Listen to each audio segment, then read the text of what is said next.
안녕하세요. 부동산을 보는 눈 리얼아이 박감사입니다. 제가 얼마 전에 아는 분을 만났는데 돈을 좀 모아 놓으셨나 봐요. 그래서 상가 투자 어떻게 하면 좋을까 뭐 이런 얘기를 하는데, 지금 상가 시장도 굉장히 안 좋은 상황인데 제가 한 번도 안 다룬 것 같아서 오늘은 이 주제를 한번 다뤄보려고 합니다. 서울 곳곳에 상가 다가구 주택 공사 중단이 이어지고 있죠. 자금난이 굉장히 심각합니다. 집담한 근생 건물들 지금 굉장히 많이 있어요. 공사비 대부분 대출받아서 진행을 하는데 이 자금줄이 막히니까 공사가 중단되고 방치된 건물들이 늘어나고 있어요. 아파트 시장이 뜨거웠던 만큼 상가 시장도 굉장히 핫했습니다. 예전에 다세대 다가구 주택 허물고 새로 근생으로 개발해서 훨씬 더 비싼 값에 파는 형태, 이런 매매가 유행을 했었어요. 근데 이제 그 끝에 온 거죠. 처음에 재미 본 사람들, 따라서 더 비싼 값에 들어온 사람들 계속해서 돌리다가 이제 돌릴 수 없는 상황이 되니까 기존 호가보다는 가격이 내려가는 현상 나타나고 있습니다. 대출 금리가 지난해만 해도 4%였는데 올해 6%까지 뛰니까 감당하기 힘들어지고, 진행 중인 공사는 자금난 때문에 중단되는 일 지금 서울 곳곳에서 벌어지고 있습니다. 수익률이 굉장히 떨어지죠. 상가 누군가한테 빌려줘서 장사하게 해야 되는데, 장사하는 사람 임대료를 내고도 남는 게 있어야 장사를 하는데 그렇지 못한 상황이 되니까 임대는 채워지지 않고, 생각했던 분양가 대비해서 훨씬 더 낮은 수익률이라도 거두려면 임대료를 낮춰서라도 임차인을 구해야 하는 이런 상가들이 쏟아지고 있습니다. 레미안 원베일리 상가 통매각한다 어쩐다 했었는데 전체 절반 수준만 계약이 되면서 완판에 실패를 했죠. 입지가 워낙 좋아가지고 완판될 거라고 예상을 했었지만 너무 비싼 값에 분양을 하는데 실제 그 가격에 분양을 받아도 그만큼의 임대료를 받을 수가 없으니 투자자가 외면을 했습니다. 여기 아파트 상가죠. 기본적으로 3천 가구의 고정 수요가 있고 고속터미널이랑 연결돼서 유동인구를 흡수할 수 있다라고 보여졌지만 워낙 비싸게 팔려고 하니까 완판에 실패를 했어요. 상가 같은 경우 최초 분양할 때 웬만하면 다 평당 1억에 책정을 합니다. 분양가 평당 1억 1천에 책정을 했죠. 1층에 상가 주출입구와 가까운 호실 분양가가 47억에 달합니다. 47억에 4%의 수익률을 채우려면 매월 1,600만 원은 받을 수 있는 이 정도의 임차인을 구해야 되죠. 월세를 감당하면서 이익을 낼 수 있는 업종이 입점을 해야 유지가 가능합니다.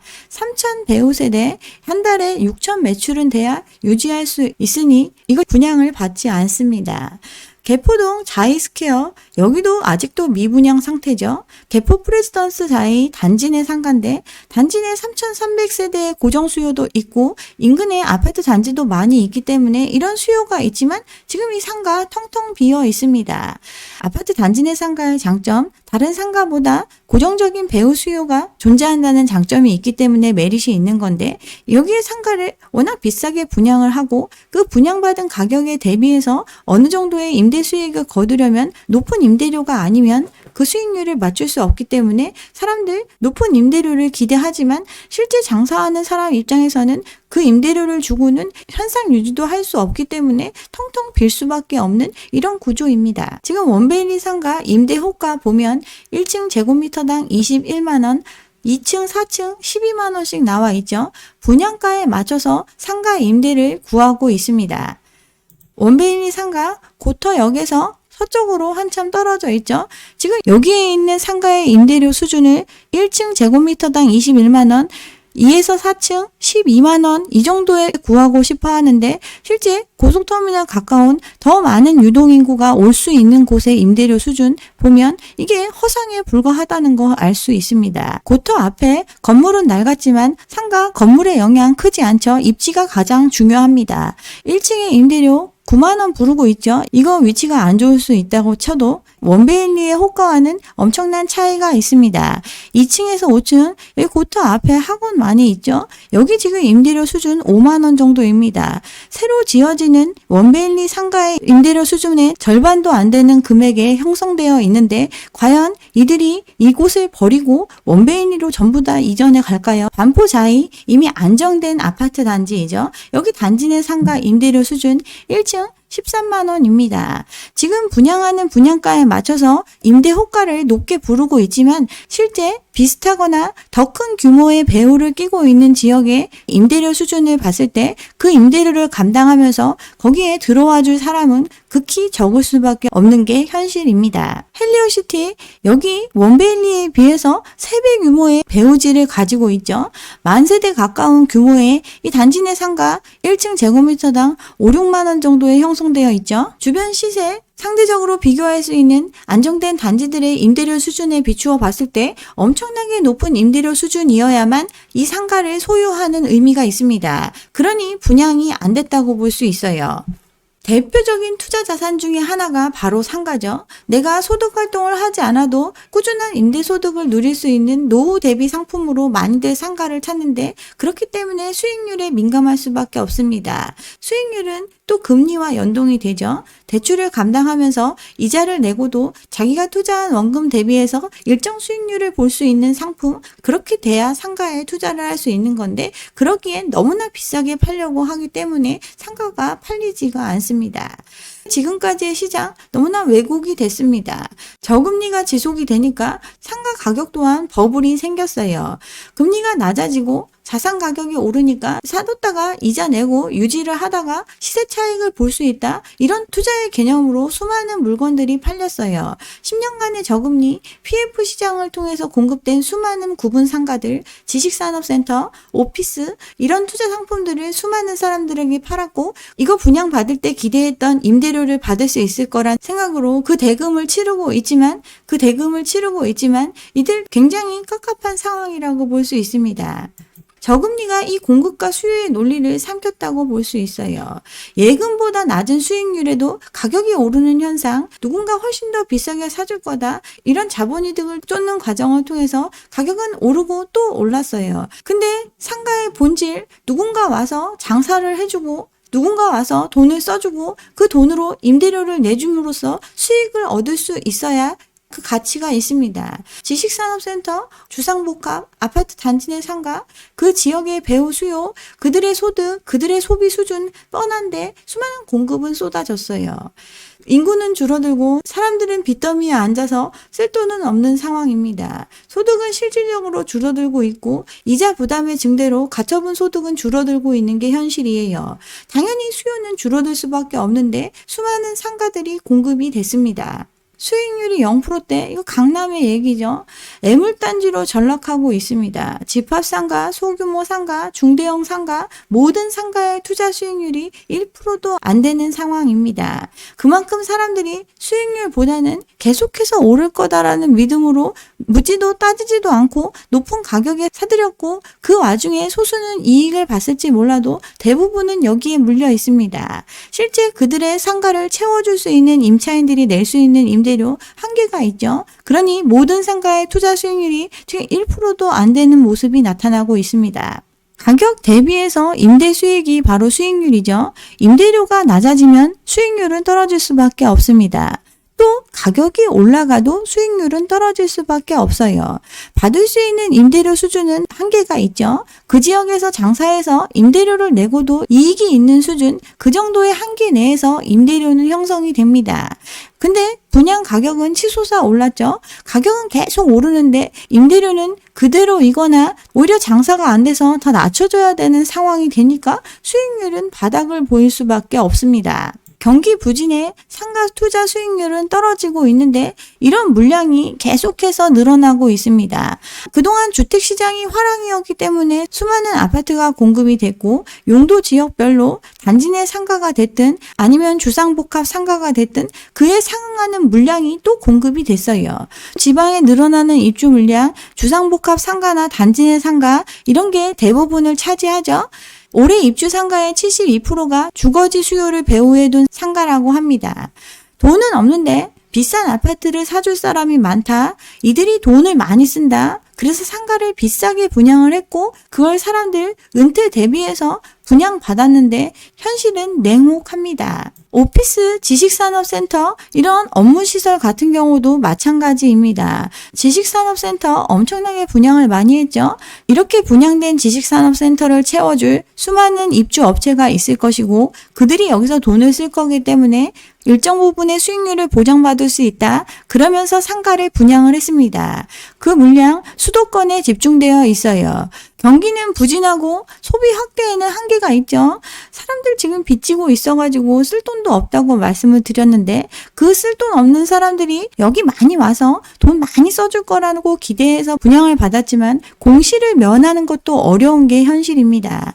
상가 물량, 아파트 물량이 쏟아진 만큼 그만큼 많이 공급이 됐습니다. 18년도에 상가 입주 물량 수도권에 13,000건도 안 됐는데 부동산 시장이 뜨거웠던 19년부터 22년의 입주 물량 평균 25,000건이 넘습니다. 그만큼 많은 상가가 공급이 됐고 또 배우지 얘기하면서 굉장히 비싸게 분양을 했어요. 지난해보다 줄었다고는 하지만 수도권에 2만 건이 넘어요. 대구에도 1,500개 가까이 공급이 되죠. 상가 투자 지금 분양가 할인해 줄 테니까 받아라. 이런 얘기 냉정하게 살펴볼 필요가 있습니다. 상가 투자 수익률 이 정도는 돼야 된다라고 이거 어떤 분이 기고한 내용인데 상가 대부분 대출을 활용해서 투자를 하는데 이 융자를 최대한 받는 게 능사가 아니다라고 이야기를 했어요. 대출을 많이 받아서 분양을 받으면 세금이나 이자 비용 관리비 부담이 굉장히 클 수밖에 없죠.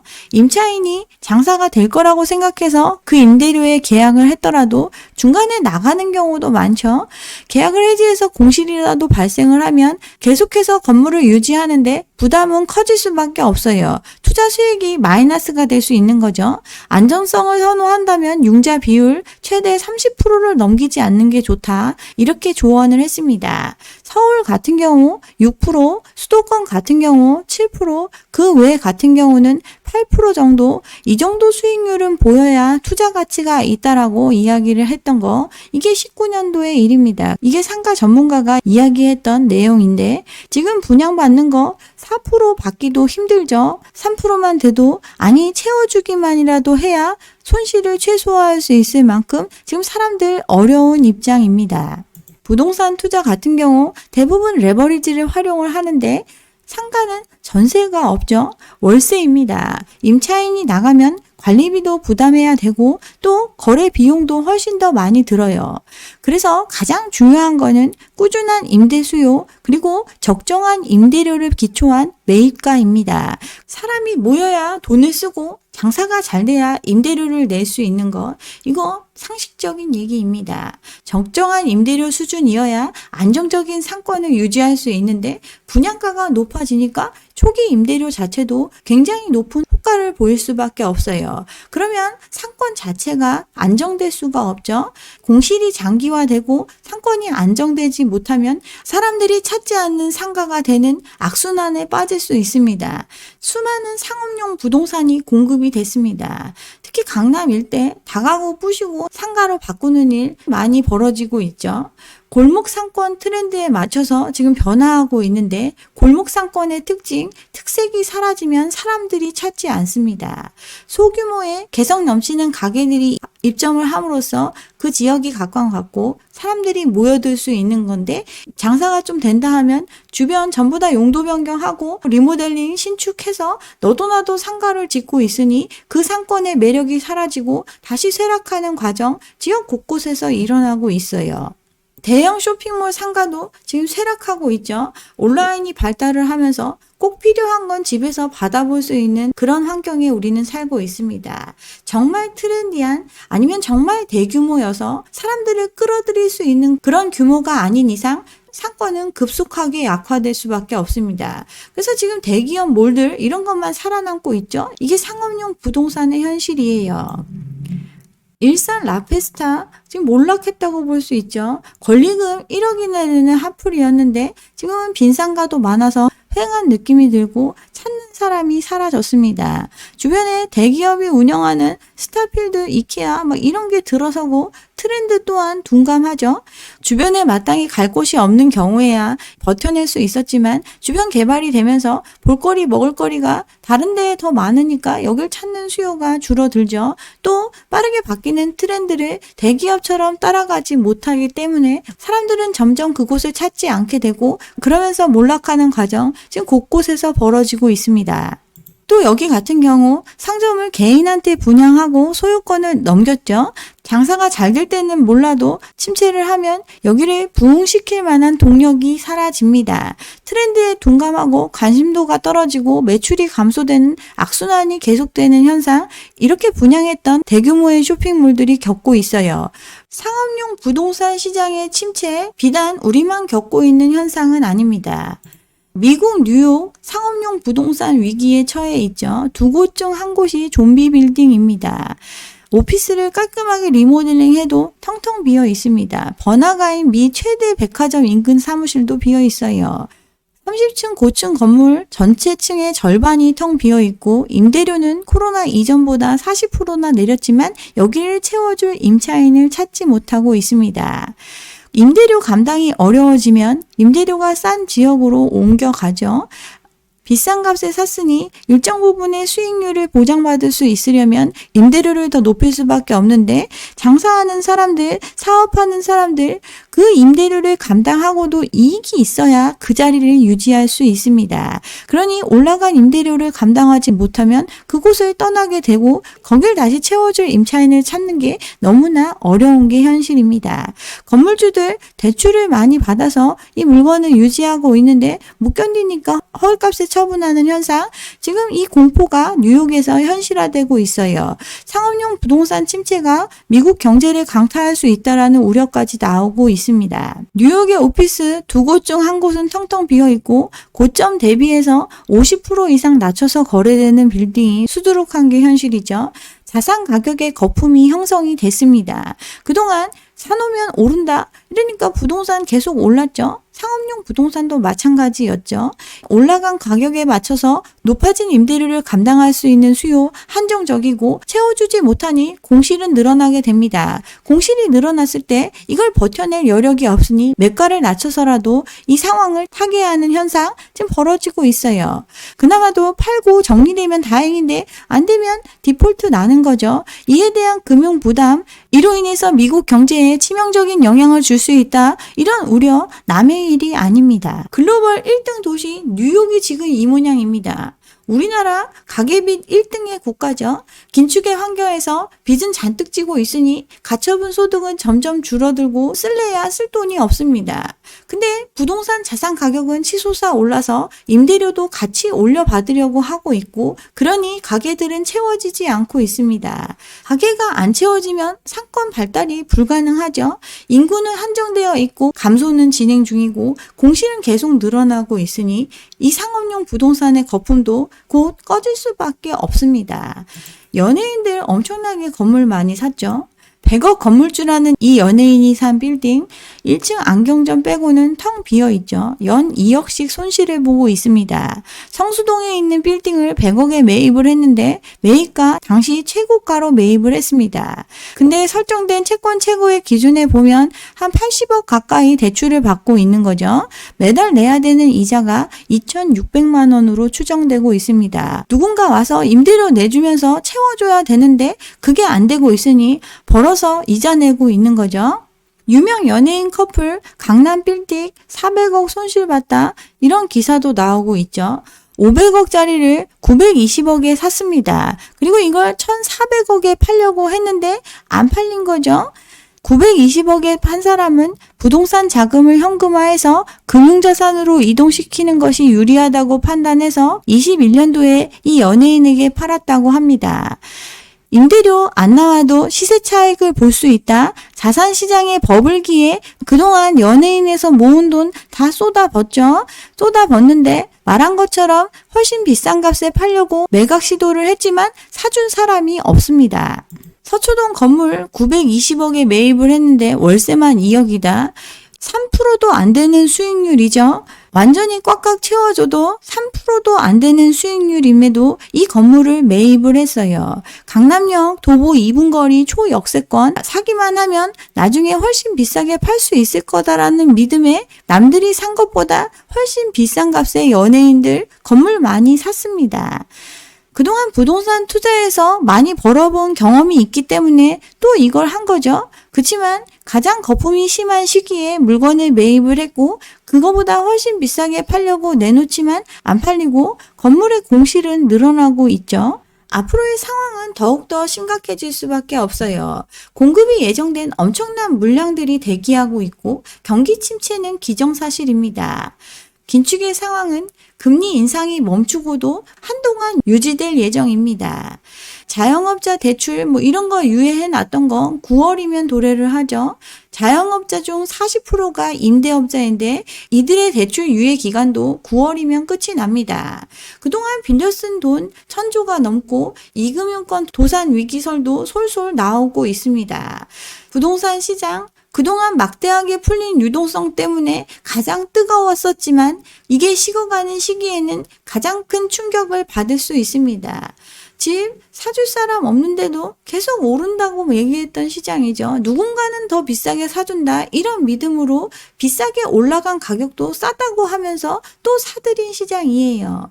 상가 장사해서 남길 수 있는 이문이 없는 임대료에 기대서 매입을 했습니다. 또는 임대료로 이자만 감당하다가 더 높은 값에 팔 수 있다라는 시세 차익을 기대하면서 고분양가의 분양을 받았어요. 근데 한계 상황에 봉착하고 있는 거죠. 버블이 가져온 착각들 속에서 사람들 자신의 유동성을 부동산으로 바꿨지만 결과적으로 남은 건 빚밖에 없습니다. 지금 좀 모아놓은 돈이 있고 처분을 해서 자금을 갖고 있어서 은퇴 후에 건물이라도 사볼까 이런 생각 하시는 분들 아직은 움직일 때가 아닙니다. 조금 더 시장을 냉정하게 바라보셨으면 좋겠어요. 네, 여기까지 오늘 준비한 내용이고요. 오늘 제 영상이 좋았다면 좋아요와 구독 잊지 마시고 다음 영상도 함께 해주시기 바랍니다. 감사합니다.